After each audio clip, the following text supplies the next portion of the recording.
सभी विद्यार्थियों का पुनः एक बार स्वागत है आपके अपने इस YouTube चैनल में।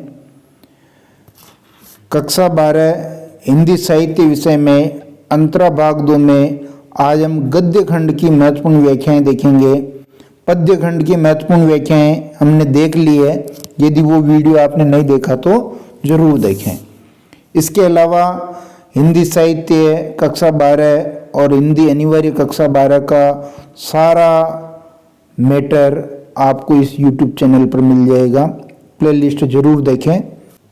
बोर्ड परीक्षा के हिसाब से कौन कौन सी व्याख्याएं आपके इम्पोर्टेंट रहेगी, पहले तो आप पाठ देख लें। पाठ 1, 2, 3, 4, 6, 7 और 9, इन पाठों से यहाँ मैंने व्याख्याएं निकाली है जो बोर्ड एग्जाम में आपके पूछी जाएगी। आप इन व्याख्या को या तो अपने किताब में निशान लगा करके इनको लिख सकते हैं या फिर इसका स्क्रीनशॉट ले लें। पहला पाठ अपना रामचंद्र शुक्ल प्रेमगन की छाया स्मृति। इसमें से कौन कौन सी व्याख्याएं आपको देखनी है। पहली व्याख्या है हिंदी के नए पुराने लेखकों की चर्चा से लेकर के ये यहाँ तक।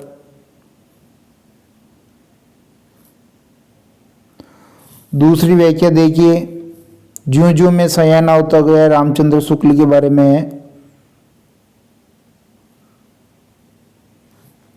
तीसरी व्याख्या देखेंगे, भारतेंदु मंडल की किसी सजीव स्मृति के प्रति मेरी कितनी उत्कंठा रही होगी, ये भी रामचंद्र शुक्ल अपने बारे में बता रहे हैं।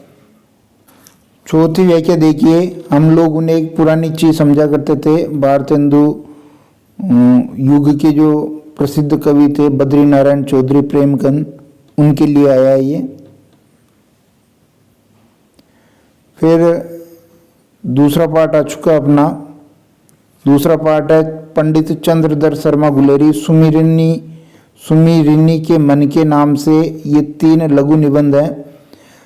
पहली व्याख्या आप देखेंगे, जो बालक बच गया में एक पाठशाला का वार्षिकोत्सव था, यहाँ से लेकर के लोक सेवा करूंगा तक। दूसरी व्याख्या देखेंगे, बालक के मुख पर विलक्षण रंगों का परिवर्तन हो रहा था, यहाँ से लेकर के खड़खड़ाहट नहीं तक। तीसरी, धर्म के रहस्य जानने की इच्छा प्रत्येक मनुष्य न करे, ये वाला घड़ी के पुर्जे में से। चौथी देखिए, गिनती हम जानते हैं, ये भी घड़ी के पुर्जे में से ही है। पांचवी व्याख्या देखेंगे, जैसे राजपूतों की लड़कियां, ये ढेले चुनलों में से है और लाखों कोस की तेज पिंड से। छठी व्याख्या देखेंगे, स्नातक विद्या पढ़कर नहा धो करके ये जो पत्नी वरण करने जाता है मिट्टी के ढेले लेकर के, तो ये ढेले चुनलों में से ये व्याख्या है। उसके बाद देखिए अपना तीसरा पाठ आ जाएगा, ब्रजमोहन व्यास कच्चा चिट्ठा, इनकी आत्मकथा का अंश है। मैं कहीं जाता हूँ तो छूछे हाथ नहीं लौटता हूँ, छूछे कर ले, ये थोड़ा गलत प्रिंट हो गया यहाँ तक। इसके बाद आके देखेंगे दूसरी व्याख्या, दूसरे की मुद्रा की झंझनाहट गरीब आदमी के हृदय में उत्तेजना उत्पन्न करते, यहाँ से लेकर के तुम ले जाओ तक।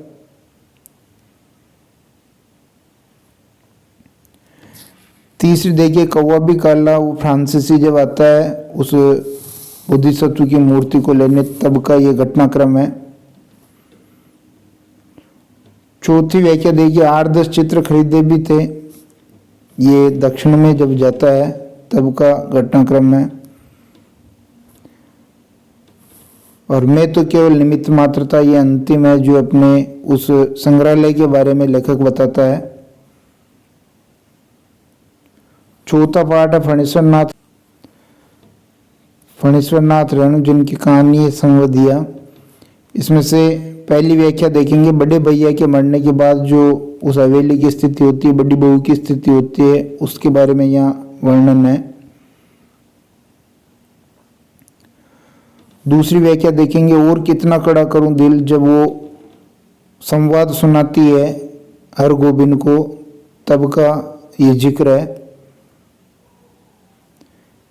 तीसरी देखेंगे, हरगोविंद संवदीय संवाद पहुंचाने काम सभी नहीं कर सकते, तो यहाँ संवदीय के बारे में, संवेदीय की जो बेसिक ज़रूरतें हैं, मतलब विशेषताएं हैं उसकी, इनके बारे में बताया कि लोग उनके बारे में क्या सोचते हैं।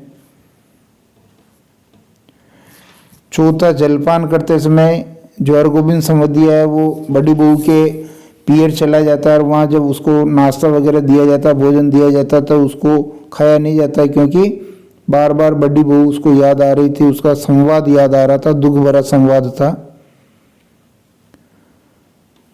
पांचवा, हरगोविंद ने कुछ नहीं खाया, खाया नहीं गया, ये भी वहीं से है।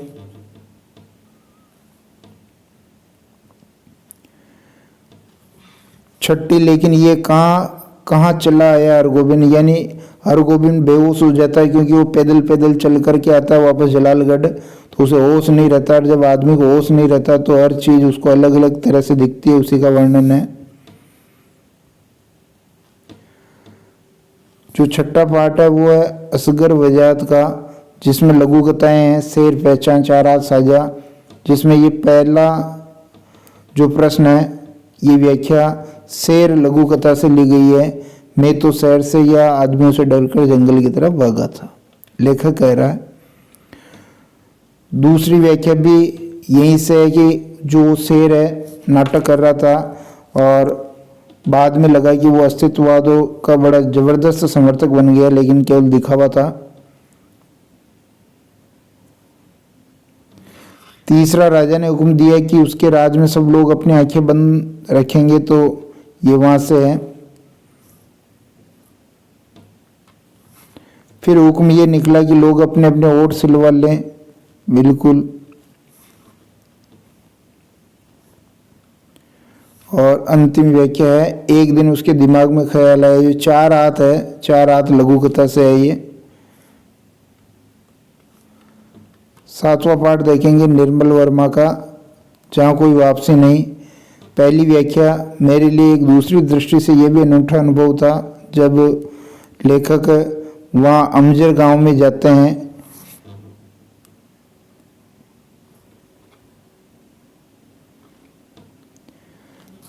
ये समूचा दृश्य इतना साफ और सजीव है, तो जो महिलाओं को वो चावल रोपते हुए देखता है, तब का घटनाक्रम है ये।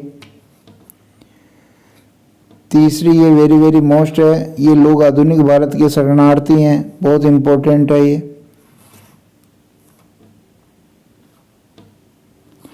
सिंगरौली जो अब अपने सौंदर्य के कारण बेकुंठ था, ये भी इंपॉर्टेंट व्याख्या है।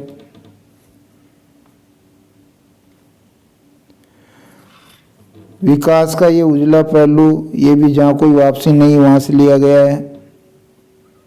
और अंतिम व्याख्या, स्वातंत्र्योत्तर भारत की सबसे बड़ी ट्रेजेडी ये नहीं है, ये यहाँ से लेकर के यहाँ तक। उसके बाद देखिए 9वां जो पार्ट है, ममता कालिया, इनकी कहानी है दूसरा देवदास।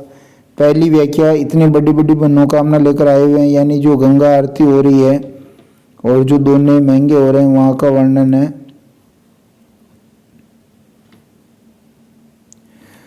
दूसरी व्याख्या, इस तरह बिल्कुल अकेले अनजान जगह पर जो लड़की उसको मिली थी मंदिर में, उसको वो इमेजिन कर रहा है, वापस रिकॉल कर रहा है, समझ रहा है।